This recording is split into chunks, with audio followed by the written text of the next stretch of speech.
Olá pessoal, tudo bem? Mais um vídeo para vocês aqui no canal é Direito Penal e hoje nós vamos conversar sobre o princípio da imparcialidade. Primeiro a gente vai buscar onde que ele está estruturado, como que o Brasil começou a trazer essa mentalidade mais forte dessa necessidade da imparcialidade, que é um dos pilares fundantes do princípio acusatório.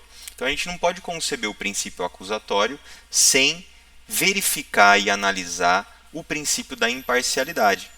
É claro que quando a gente estuda o modelo acusatório, o modelo de processo acusatório, precisa haver o quê? A distinção entre os papéis. Aquele que acusa não pode ser o mesmo que julga. Mas não basta só a divisão dos papéis, é preciso assegurar também o princípio da imparcialidade.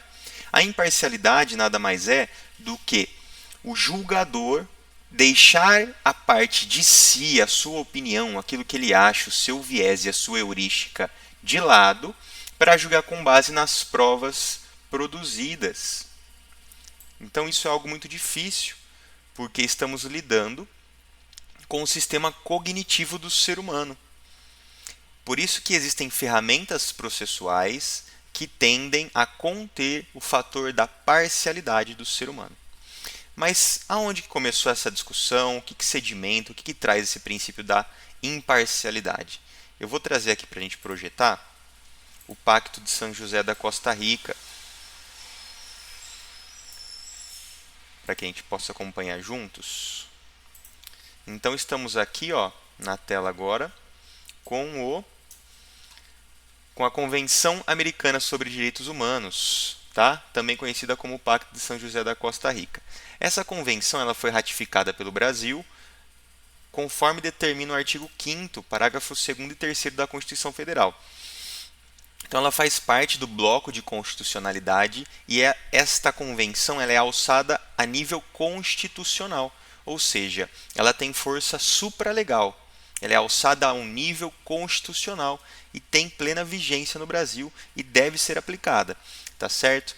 E aqui quando a gente vê o artigo 8º, que fala sobre as garantias judiciais, no inciso 1º, temos a seguinte redação, Toda pessoa tem direito de ser ouvida com as devidas garantias e dentro de um prazo razoável, por um juiz ou tribunal competente, independente e imparcial.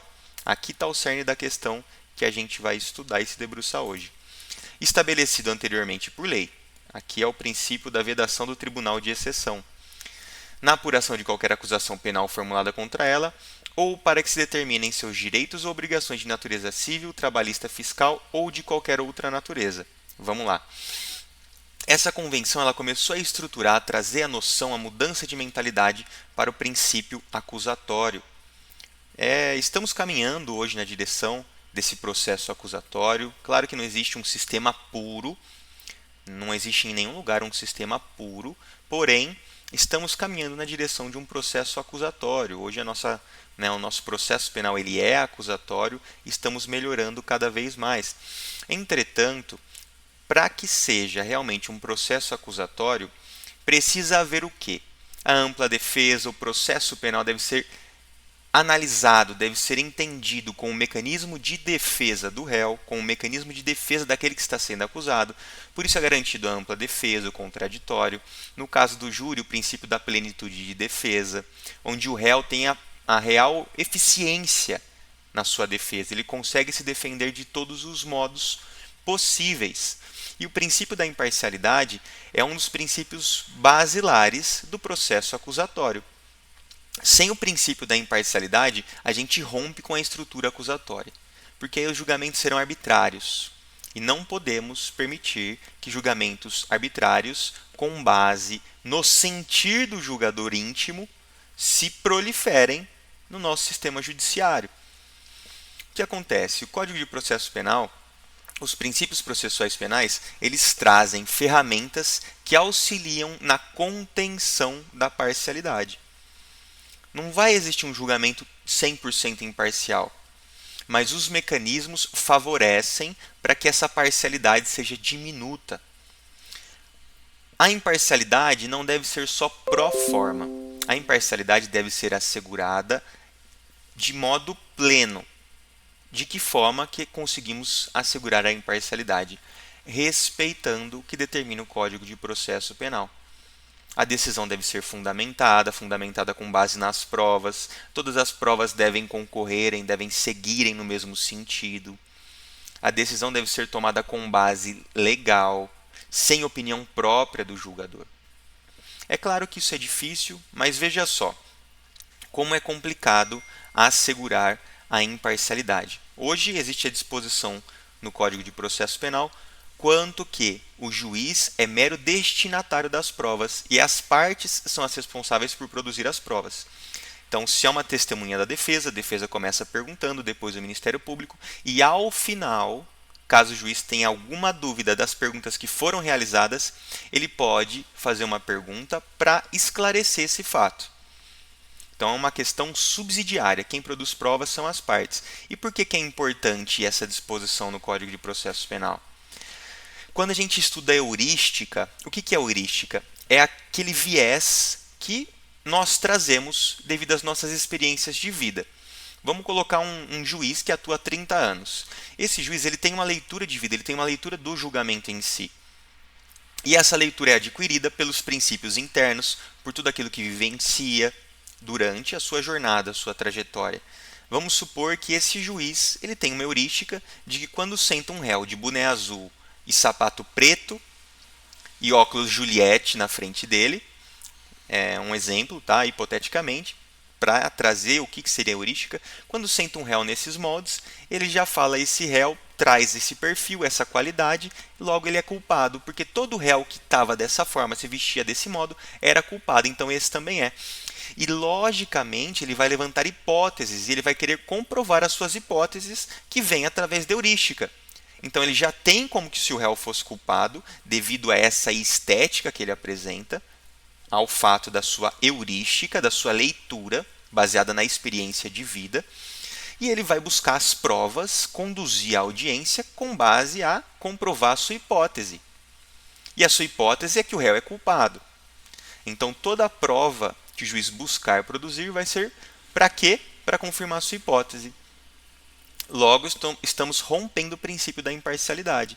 Então, não adianta garantir a imparcialidade só no momento de julgar.